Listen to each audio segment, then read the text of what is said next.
Welcome to Future Sense Now, where we explore the landscape and byways of our shared futures. An e-zine of the Futures Forum live online. We exchange ideas, information, and inspiration about the futures we want. Get Future Sense Now with host Dr. Claire Nelson, futurist and editor of Human Futures.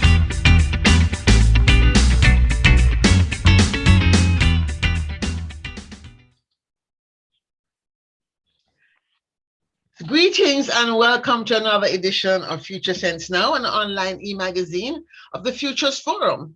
February, as you know, is Black History Month, and so we're having a conversation on the future history of Black America. We are exploring how Blacks in America might be faring in the year 2030 and beyond, 2040, 2050, but we're focusing on 2030 because, one, in the US by 2030, it is said America will become a majority minority country and moreover will no longer be the world's sole superpower. Now we've just gone through bruising election a couple of years ago. This is another election year. We're still going through the COVID pandemic, but we're only 2 presidential cycles away from this major pull year, where many countries around the world, if not all, have set 17 Sustainable Development Goals to achieve, one of which focuses on inequality. So what might this mean for Blacks in America, and how might we be faring? In this episode, I'll be speaking with Jotaka Eaddy, who is founder and CEO of Full Circle Strategies, a social impact consulting firm committed to advancing transformative change and global impact. She's also the co-host of the award-winning own television series, Speak Sis. One last thing I must say, for those of you who are Olivia Pope fans, she has been described as Olivia Pope of Silicon Valley over her 20 years of experience in policy, advocacy, and movement building. So we're going to go straight in, jump in. Greetings again. Nice to see you. Let's talk 2030. Madame Sis Eaddy, Jotaka, let me paint a picture. 2030, 1 billion people, AI possibly ubiquitous everywhere, Internet of Things. You know, you're coming from a tech community. Unemployment, where will that be? Unions perhaps back against the wall. Transformation everywhere. Let's talk about the future as you see it. From your vantage point as a social impact conjurer of change, right? When you think of the year 2030 and inequality, what are you seeing? Well, first of all, thank you so much for allowing me to join you and for just this conversation. I don't think we think about the future enough, but as a student of the past, I think we can learn a lot about the future or think about the future by looking at the lens of the past.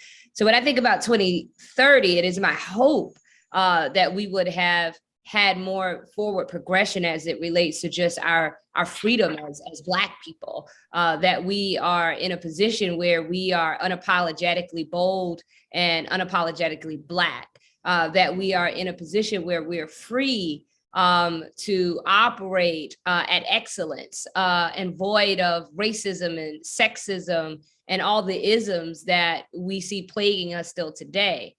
I also think, though, the reality is that we still have a long ways to go. You know, sitting here in 2022, 8 years, that's a long time to get to that place. I think, and hopefully we can be in a forward progression towards there. But I think overall, we will see more Black and brown people in leadership, particularly Black women. I think we're seeing it now. I think we'll see an ascension of more Black women in leadership positions. Certainly we'll have a Black woman on the US Supreme Court in 2030.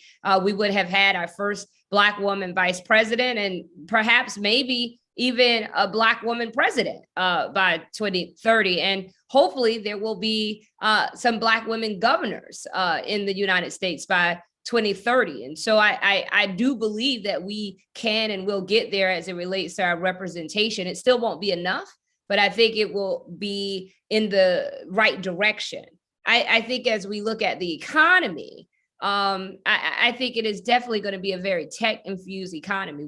we've seen just the massive growth in the last 10 years in terms of everything that we touch in our lives is touched and connected to technology, from how we entertain ourselves, how we watch television, how we even fix our cars, or how we even schedule a doctor's appointment, or what that doctor appointment experience is like, is so tech confused. And so I think that the future of work is going to continue to shift. And I think we're going to see ourselves in a position in which having tech skills and STEM skills is going to be not only a nice to have, but an essential. And so I think it's important for us to do the work now to make sure that we are properly preparing all of our communities to be prepared for what that future looks like. Because if we don't, we'll continue to have a great economic divide, and it will be a widening of what has always been the haves and the have-nots in this country. Thank you for that. I want to step back and maybe look at 2 or 3 things you brought out in your response. You talked about, first of all, the rising numbers of Black women running for office. And I want to start there, and I'm going to go back to the future of work and take second round. But this round, I want to talk about this issue of governance, government, and this idea that having more Black women, more Black people in government may necessarily mean something. And I really want to challenge that somewhat, because we have a Black vice president, right? And of Caribbean heritage, I might say, Jamaican heritage in particular. Since I'm a Jamaican, I should make full note of that, right? And yet, from the perspective of many people who expected, let's say, certain shifts, we have not seen that. How do you see this, let's say, idea of having more numbers in the place really making a difference in shifting the narrative? And the question I ask this question because one of the issues that is coming up time and time again is that there seems to be no cohesive Black agenda. We have so many divides in the Black community. What are your thoughts around this idea of the multicultural, multi-party Black community as it currently is? And then this idea that having more Blacks in government might or could lead to a better America, not just for Black people, quite frankly, because if it's better for Black people, it would be better for all America, I would think. I mean, I think it's something to be said that it's beautiful that Black folks, we are not monolithic. We're very different. We have different lived experiences. We lived in different parts of the country. We come from various and varying economic backgrounds. So we have very different opinions. Now, I am of the belief and the old saying that all of your skin folk is not your kin folk. So it's not just nearly about the numbers, but I think it's also just really about making sure that we have people that have the lived experience and the approach, the very specific approach to have a very civil rights, social justice, racial justice and equality, gender equality mind frame into their leadership and approach. So it's not simply enough to say, hey, let's just have a black elected leader. It's like, no, we want a Black elected leader or person in that position that is actually going to really uplift the values for which I know I can speak for myself, the values around centering racial justice, equality, inclusion, and belonging in this country. And so that I think is a really important demarcation. I think secondly, it's important to note, and to your question and point around the rising number of Black people as elected officials are running for office. I think we're going to see more. And I think we're also going to see more of folks who are much like Cori Bush, Congresswoman Cori Bush, who, is not necessarily your typical candidate. She's someone that, was a worker who was, really fed up and was like, I'm going to do something about what I'm seeing in my community. And I think over and over and over again in communities, we're starting to see a lot of folks that really, I wouldn't say that they arrived or they just came to during the 2022 and or the surgence of the Black Lives Movement matter. But certainly I think those folks were re-energized And many of them were catapulted, rightfully so, to platforms in their communities, and are now deciding that they are not just going to be advocates or organizers in their communities, but they're going to run for office, because they have recognized that the ability to run for office and to be in the position to create the laws is equally as powerful as it is to be there fighting and marching to try to change those laws, and that we can do both of those things at the same time. And I think that we're going to see more of that. And I think it's important for us to see more of that in this future. Yeah.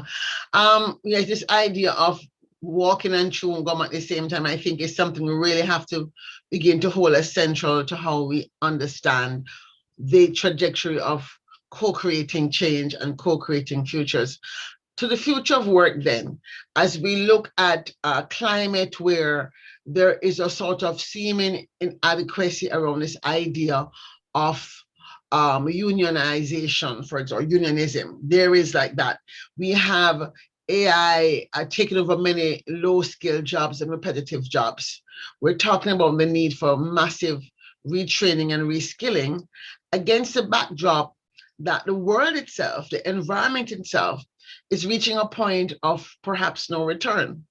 How do we reconcile then the African-American yearning, the Black yearning, and that also Black America is, as you said, not a monolith, but I think we all have somehow drunk some of the Kool-Aid and believe that, we're going to have a better life, a more prosperous life, which means more things, more consumption.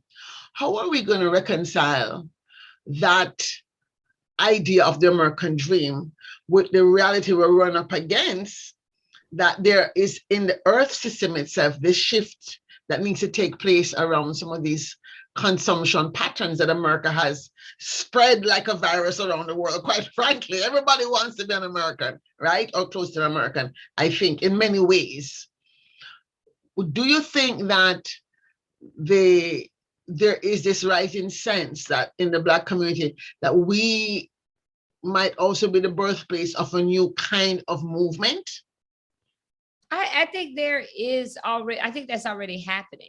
And particularly when we look at the future of work and look at what work looks like now, it has drastically changed. When my parents were working, it's very different than even how we work. I mean, we are literally having this conversation on a video Zoom chat conversation and platform. That was not anything that anyone thought about 5 or even 6 years ago.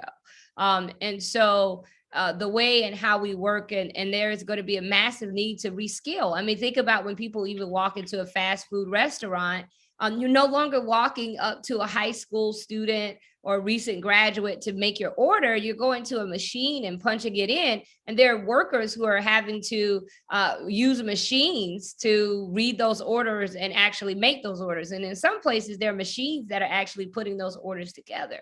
And there's somebody's job, it is to manage and to monitor the machine. And I think we're seeing that more and more. And so there's going to be a real massive need for a real retooling, a reskilling. And I do think that labor unions will continue to play an important role. And I think we look at the massive amount of, fulfillment centers that have been created in the country. These are workers that have every right to be able to organize, to have rights, because what we're also seeing is that a lot of these workers and those folks that are allowing, empowering the comfortabilities of our ability to use many of these platforms, they're not paid the living wage that they deserve. They don't have all of the rights and the benefits that they absolutely deserve. And many of them are struggling. And so it's going to be important for, I believe, workers to be able to organize. I've always been a major supporter. I come from a household and a family that has strong union workers, and I believe in the power of unions. And so I think unions will continue to operate and play a major role. I do think there may be some shifts around what that looks like, but I do think that unions will continue to play a major role, and they should. Yes, definitely. How, as somebody who's been in media and technology, the two questions I want to ask you. One is about the role of media itself. We saw that there's some kind of censoring of media. There's a lot of like cancel culture, and I'm wondering how helpful that is. Especially now, I'm looking at the blowback against quote unquote critical race theory, which I laugh about because I'm saying, do people even understand what critical race theory is? It's just like a buzzword, right? But now we see all these books being canceled, right? How do you see the future emerging? How do you see us getting past this, what I call response, both on the side of, let's say, the anti-racism movement and let's call it the racist status quo? Yeah. I'm actually looking for a word which I'm looking for a positive word, which is not anti-racism, because that's a challenge I think we have. So I'm going to say, and the humanistic movement that we want to bring forward into the future. What are your thoughts about the role of media and technology as part? Yeah, I think that media and technology, it's very dynamic. I believe that there's some good, and I believe that there are some dangers. I think that media and technologies has allowed us to communicate, to be in direct connection, to advocate, to offer information in ways that we have never seen before. I think we look at massive movements that have really sparked and transitioned our entire nation and world. Black Lives Matter, largely motivated and moved throughout social media. We look at what took place was that photo of Michael Brown and that just horrific photo that was taken, but it went around the internet. It was on an Instagram platform. And that really seeded a major movement in Ferguson around Black Lives Matter and beyond, that has really transitioned and shifted our entire world. I think equally, let's look at the Women's March. Largely organized and started with a Facebook post, and it continued to take off. And just other ways, let's look at all of what happened with the Arab Spring, largely organized through social media and technology platforms. So media does serve a purpose, but I do think there is a danger. There's a real danger because there's also a lot of misinformation that is extremely dangerous and can lead to death. Let's also look at Charlottesville. And the untimely and unwarranted death and murder of activists there because of massive misinformation and racial prodding, largely allowed by social media platforms that do not create the safeguards for truth, or misinformation that is often put out around our elections. And to your point, the cancel culture, even around very important topics such as critical race theory, which in my opinion is just truth. But social media and media in itself, because I think we've seen a trend where media has really lost its journalistic integrity. And, media has become, largely sound bites, sensationalized, and really appealing to, I think, the lesser part of who we are as humans. And I think when we look at the movie Don't Look Up, it's a parody, but that movie, I think, speaks so well to where we have come as a nation as it relates to our media. We aren't really focused on the truth anymore. We're focused on, the sensational stories, the fights, not the basic humanity, the things that bring us together, but what divides us. And my fear is that we're going to see more of that, and it's going to be even more exasperated in the future unless we actually proactively do what we need to do to not only control what just sort of mainstream media is doing, but also what these platforms are doing to allow all of this to fester. And I know that you're not the kind of person, but from reading your bio, who is, let's say, a fear-driven person. In other words, your fear, like I guess in many cases, my fear leads us to actually take action. And so I want to talk about, as you think about the things that keep you up at night, what are some of the things you're seeing we need to think about given our multicultural, multi-mindset Black community, to create enough of a narrative that might take us forward to, let's call it, a better must come future. First of all, can we define that? Do we have a definition to say, like, when we would have reached X number of people who have access to healthcare, when we would have reached X number of African Americans who are no longer in prison? You know, that's a big question, actually. What is it that we're really trying to get to when we talk about a better must come future for Black America? And what are your fears around us not achieving that? Yes, you're exactly right. I'm not necessarily fear driven, but when I have any kind of fears, it just actually just pushes me into action. Exactly. I would say that what I believe the greatest opportunity for us, I like to think of them as opportunities. Yes. It's for us to really focus on the economic and the financial freedom of our children. And we have to do better to teach our children to want and to desire financial freedom and give them the tools to get there. Because if we do not, we will continue to have greater gaps. We are on track right now in this nation to be in a situation where our children have less wealth than we do, our generation. And that is very sad for me. And I think that's something that we have to focus on.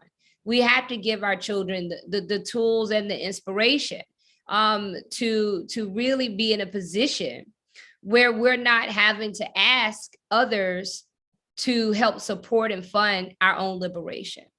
That we are in a position where we are empowered economically, where we are empowered, where I know we're already empowered in terms of just the resiliency that we have as a people, but they have the economic power to chart our own destinies. And that is something that I believe should be a priority for our nation and our community, so that we can ensure that our children are in a better position than we are as this generation. Yes, actually, as a Garveyite, I would have to say I cannot be a neutral observer to this question. I second that emotion. And as we're talking about exonerating Marcus Garvey, my question is to people who are hearing my voice is, are we exhuming the dream, which is economic liberation, but collective economic liberation? And so let's talk a little bit about how you see that maybe coming forward within the powers that we do have right now to organize, to congregate, to do shareholder activism, to look at new forms of ownership. Are you seeing or hearing that on the street, that people are testing out new forms of economic arrangement so that we might collectively improve ourselves?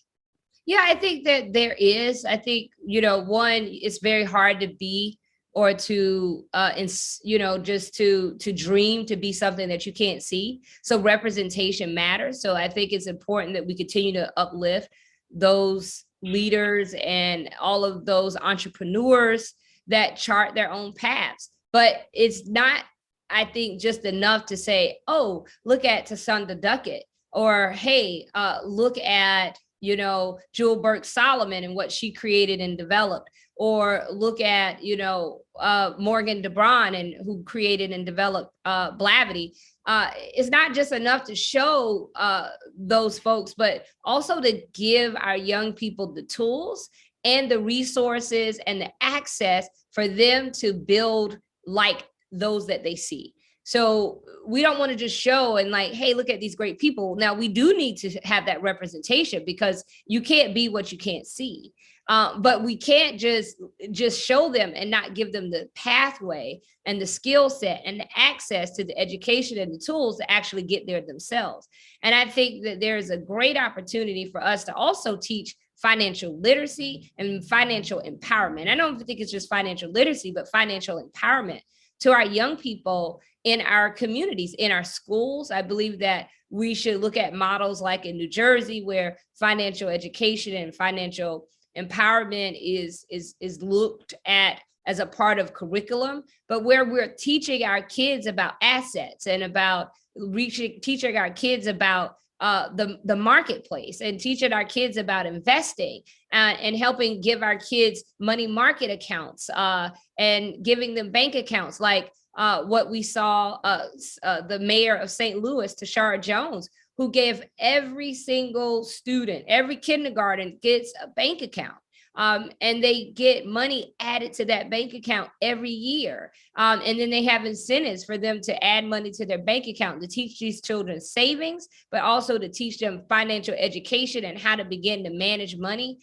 Those things are all very important. And I think the more we see programs like the College Kids program, like St. Louis, or what happened in Atlanta with former Mayor Keisha Lance Bottoms, or programs and apps like Goal Setter set out by Tanya Van Court, and the work that people like Tiffany Budgetnista is doing in New Jersey to ensure that public education is infused with financial education. I think that is the model, and we need more of that across the country to properly prepare our kids so that they can be the future CEOs, owners of, the largest and the biggest companies in the world, and feel that where they are and know that they're in their rightful place in history and in society. But do you think that there is room for new models? Because those very same companies that are CEOs of, I don't know that they're necessarily shifting the order that has brought us to this place. I mean, capitalism has not been a tide that lift all boats. So are we saying then that the Black future must be also colonized by the mindset of everybody must become a better capitalist? And then, because some people always lose in this form, have you heard any experiments where people are testing out new models? Some of these, new Turks, are they doing employee share ownership strategies? Are they making it such that there is a more equitable ownership of resources? In other words, is the progressive left focusing on those issues that where that gap in inequality is to be closed as part of the future? Yes, absolutely. And I do want to make it very clear for those that are watching, I do not subscribe that capitalism is the answer. I don't believe that all capital is good capital. And I don't think that, we should desire wealth by any means necessary. I do absolutely promote and suggest that we seek freedom by any means necessary, but certainly not wealth generation. But I do think that we cannot ignore the fact that we do operate in a capitalist society. And so as long as it exists, we also have to be a part of it in a very responsible, I believe in a very thoughtful way, to organize and be within it, and to maximize within it. I think that there are other models, as you raise, looking at models such as like what the mayor of Stockton pushed forward with, universal basic income, where we're seeing models of where cities and states are looking at how do we actually, mind and fill the economic gaps by providing everyone with basic income, a universal basic income. I think we're also seeing in business, within capitalism, and this is to my point of operating within capitalism, of just different, more equitable models as it relates to even ownership of companies, where there is a collective model of equity and ownership, in addition to abilities for massive amounts of people to be able to invest in private companies. Before I think it was the 2010 Jobs Act, which opened up the ability for crowdsourcing and the ability for individuals to more easily invest in private companies. It was very much this unknown. And there were a lot of people making a lot of money investing in companies at the private stage, and massive amounts of people who had some resources that they could devote to investing were locked out. And on the flip side, companies were not able to maximize the potential of investments because they could not receive investments from a crowdsourcing crowdsourcing space. And so I think looking at sort of how we shift the ability to invest, lowering the barrier of entry for investments is incredibly important, making it more knowledgeable. And then I think finally looking at models of even how investors approach investments in companies. I think, having a more equitable models where investors are more like partners and not necessarily come in and take over private companies, because we see that happen often to Black-owned companies where investors come in and then there is just no real ownership. And then you're just beholden to an investor, and much of the company that you built, which largely are companies that are providing good to our communities or bringing some level of impact to our communities, they actually lose the heart and the mission of what they are, because now you're beholden to an investor, and that investor's interest is only a return on their investment.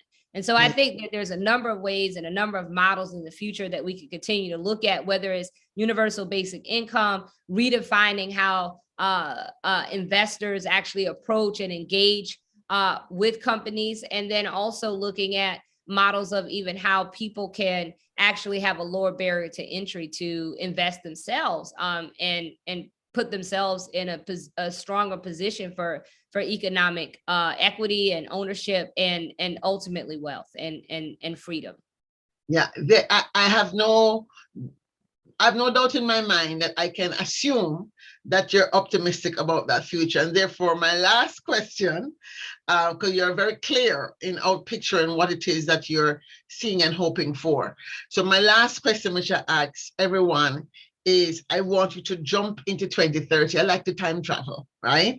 Jump into 2030 with me. And I would normally say, I'm now preparing for my trip to the moon. I'm supposed to be the first Jamaican on the moon, right, in 2034.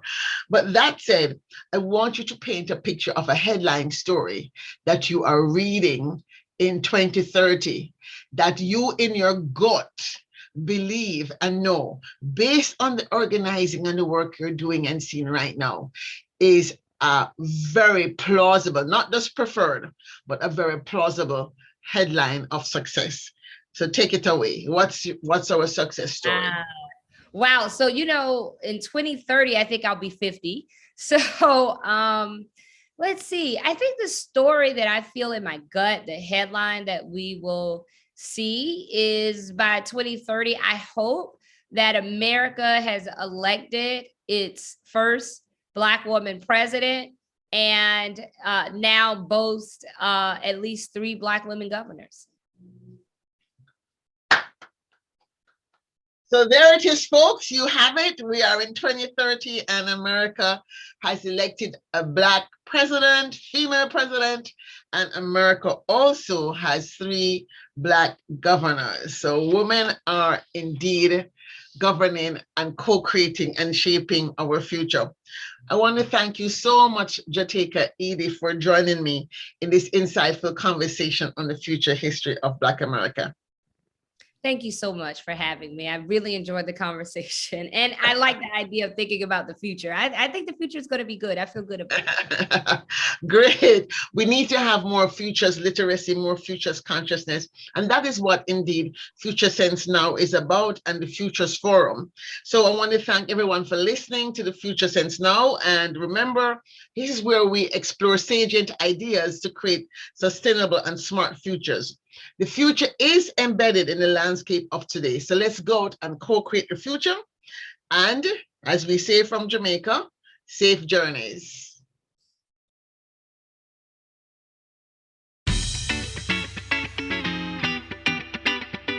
Thank you for listening to Future Sense Now with Dr. Claire Nelson. Future Sense Now is produced by the Futures Forum in Washington, D.C.